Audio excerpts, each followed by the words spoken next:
remember. I'm told that as a result of the noise we have continuously made about the Boa Hospital, some construction work is now happening there. What's for sure is that whenever the construction we hear is going on gets done, we shall seek to establish whether what was constructed is worth over 600 billion shillings that the taxpayer has injected into this problematic project. That's important. So they might say, now that these people are making so much noise about it, let's put up some kind of structure. We shall seek to understand what is the worth of that structure. Is there value for these taxpayers' money? We have put the government on the spot regarding the trillions of shillings lost to corruption annually, and we are not going to stop. We shall not stop. In this fight against corruption, we are able to draw attention to Parliament as well, because we must begin the fight against corruption in our backyard, here. So as we expose corruption in State House, in ministries, and the different government entities, we shall also keep pushing for the cleaning up of Parliament where we work, because this is our turf. This is our backyard. And in this new year, we are simply going to engage a higher gear in the fight against corruption, as you will see. I've heard people say that the current Parliament has got incompetent MPs. I actually disagree. The major issue, as far as I'm concerned, in this legislature of ours is lack of integrity. People are competent, they know what to do. Whether it be among new MPs or the seniors. It's not incompetence. No, we know what to do. As legislators, when we are voted by our people, we know the issues that concern our people, and we can be able to voice them. But that does not happen many times. Why? Because integrity is the issue. We fear to step on some toes. We fear to annoy some people. You hear MPs saying, for me, I was told if I insist on these issues of corruption and so on, they are going to bring an opponent against me and fund that opponent heavily. Others are told, look, we shall not fund you for your election. Or if you keep quiet about these things, maybe we shall fund you, or make sure you get declared, regardless.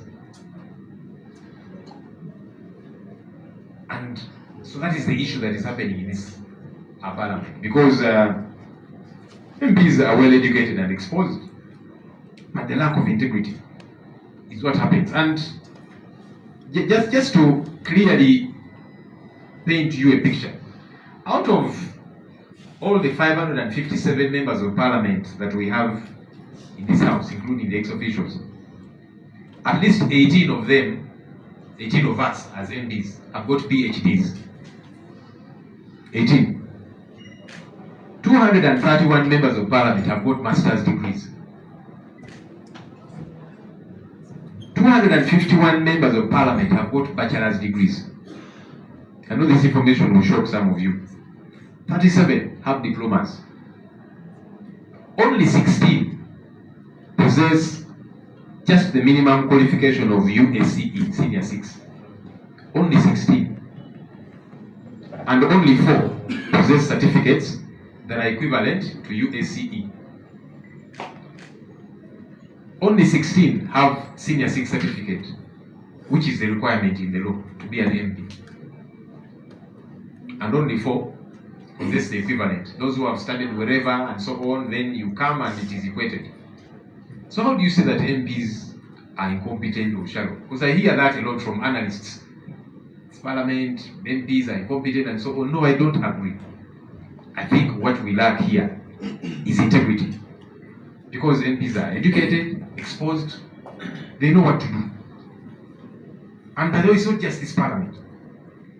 You remember that MPs were removed term limits in 2005. These were educated people. They knew what to do. They knew that term limits are good for the country. So did they remove term limits because they were incompetent? No, but because they were bribed. In the last Parliament, the 10th Parliament, MPs were given 29 million shillings to remove presidential age limit. Did they not know that this wasn't good for the country? Did they not hear the voices of their people? So did they do this out of incompetence? No. So even in this Parliament, the 11th Parliament, you've heard the stories, 40 million shillings, 50 million shillings.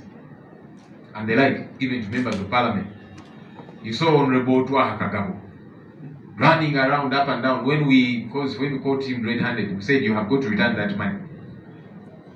Put it in the bag, ran with it, then he came back and told us, but now, those who gave it to me have said, we gave it to you, we no longer need it, take it back, whatever. So he was pacing up and down the corridors of parliament, the stairs of parliament. This is somebody, here he calls himself a doctor. I don't know whether he's a qualified doctor, but it looks like he's gone to school. So he's competent, he knows what to do. And others, but lack of integrity. Money that is exchanging hands in this parliament is the biggest problem that we have. So people should stop using the excuse of this parliament, MPs are incompetent, whatever the case might be. No, what we need to work on is the integrity question. No wonder an MP can sign a motion targeting corrupt leaders in this house, then pretend that they were hoodwinked into signing that motion. It's a clear sign of lack of integrity. Because this MP falls among one of these. Either she has senior 6 or equivalent or something, meaning she can read. So why would you lie that you read and you knew what you were signing, but now you're saying, I was hoodwinked, a member of parliament? It's a question of lack of integrity that has got to be dealt with. We have and shall continue to use the platform that we have to demand for proper service delivery through efficacious use of taxpayers' money and the respect for human rights. Government, through its security entities, continues to violate the rights of citizens. Many have been killed, others abducted, many are in jail simply because of their political beliefs, while others have been butchered. We shall keep pushing back against all this injustice. And by the way, as we have said to those who care to listen, this is not just a question of those in the opposition. There are no survivors in a sinking boat. It is happening to colleagues in the NRM too. You saw one of our colleagues, Honorable Paul Akamba. He was granted bail and he was rearrested within the precincts of parliament. Of court. So don't think that because you belong to the NRM, you are safe from injustice. No. This brutality will come your way if we all don't collectively say no. You hear the talk of deny them bail, deny them police bond and that kind of thing, and I've seen some fellows within the ruling party saying yes, it should be denied. That fellow does not know that tomorrow they will be the one needing bail for one reason or another. So we need to think as critically as we possibly can. As we use the platform, we have to fight these injustices. We call upon Ugandans to join the fight against bad governance and injustice because all of us are potential victims.